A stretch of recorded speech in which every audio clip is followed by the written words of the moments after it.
Another social psychology research is known as helping behavior, and the study name is bystander intervention.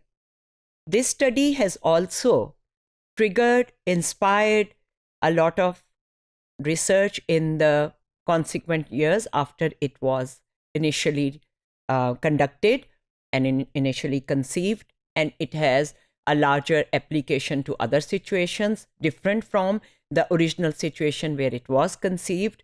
So let's look at the bystander effect. The bystander effect is the reduction of helping behavior in the presence of other people. अगर बहुत सारे लोग हों तो उनमें हम किसी की मदद कम करते हैं. इसको बायस्टैंडर इफेक्ट कहते हैं कि देखने वाला जो है वो जितने ज़्यादा अपने इर्द गिर्द लोगों को देखेगा उतनी वो मदद के लिए कम आगे आएगा.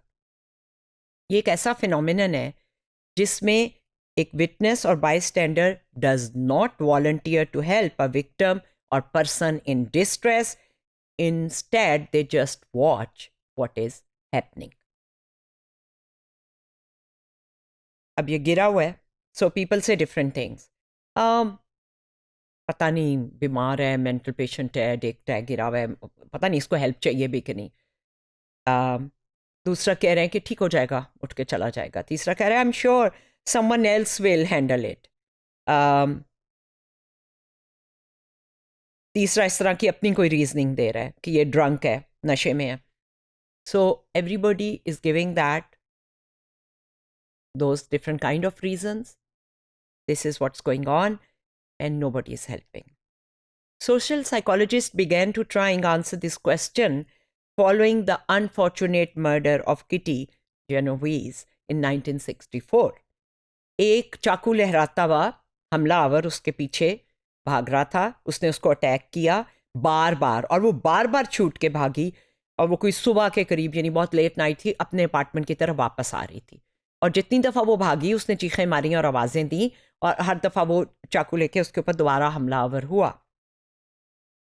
इसके ऊपर बहुत न्यूज़पेपर रिपोर्ट्स छपी. As you can see New York Times कह रहा है 37 who saw murder didn't call the police. At least 38 people may have been aware of the attack, but no one came to save her. Based on this case, researchers Latane and Darlene in 1968 में एक phenomenon describe किया जिसे वो कहते हैं bystander effect. Reasons क्या होते हैं bystander effect के? उसके 3 main hypotheses बने हैं. क्यों नहीं लोग मदद करते? Pluralistic ignorance. हम दूसरों को देखते हैं तो हम कहते हैं कि अगर वो नहीं कर रहे तो हम क्या करें. ठीक है, pluralistic. Social inhibition. हम झिझकते हैं सोशल सिचुएशन में कुछ करते हुए. हम नहीं चाहते कि वो हमारी तरफ देखने लग जाए, हम किसी को गिरते से उठाने लगे हैं तो. और तीसरा है diffusion of responsibility. Burden of helping is shared with others. आप अकेले हों तो आप ही पे है burden of helping and responsibility. लेकिन अगर ज़्यादा लोग हों तो क्योंकि वो शेयर्ड है तो फिर आप वो एक बर्डन उस तरह महसूस नहीं करते, तो रिस्पॉन्सिबिलिटी डिफ्यूज़ हो जाती है, इतने सारे लोगों में बट जाती है. Since the original study, many studies have been conducted. Both field experiments and lab experiments have been conducted.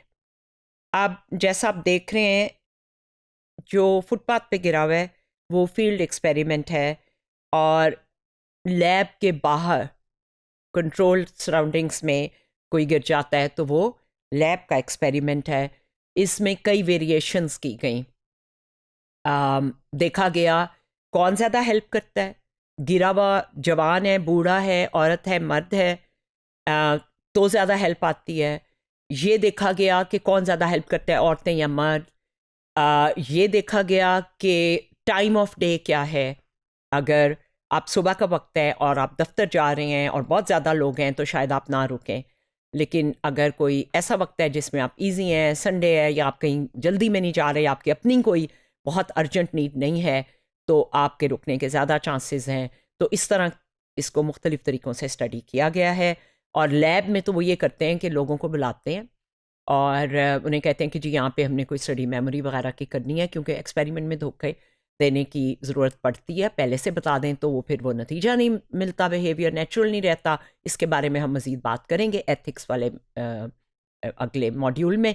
So lab में ऐसे करते हैं कि उनको बुलाते हैं, वो बैठे होते हैं और उसमें कुछ लोग कॉन्फिडरेट यानी एक्सपेरिमेंटर के साथी होते हैं और 1 या 2 या 4 सब्जेक्ट होते हैं। तो एक चीख की आवाज़ आती है दूसरे कमरे से।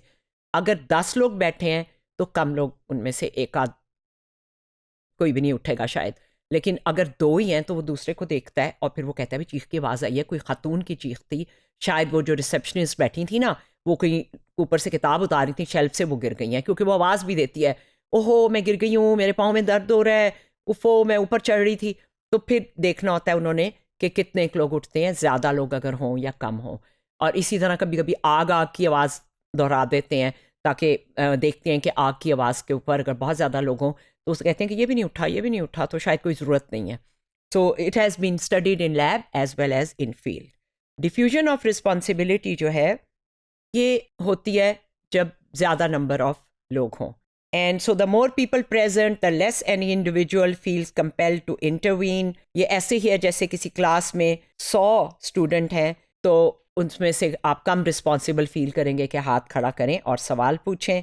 और ये जो फिगर्स हैं ये आपको बताते हैं कि मुझे लेट हो रहा हूँ, मुझे तो बस पकड़नी है और कोई और इसकी मदद कर देगा। That is diffusion of responsibility.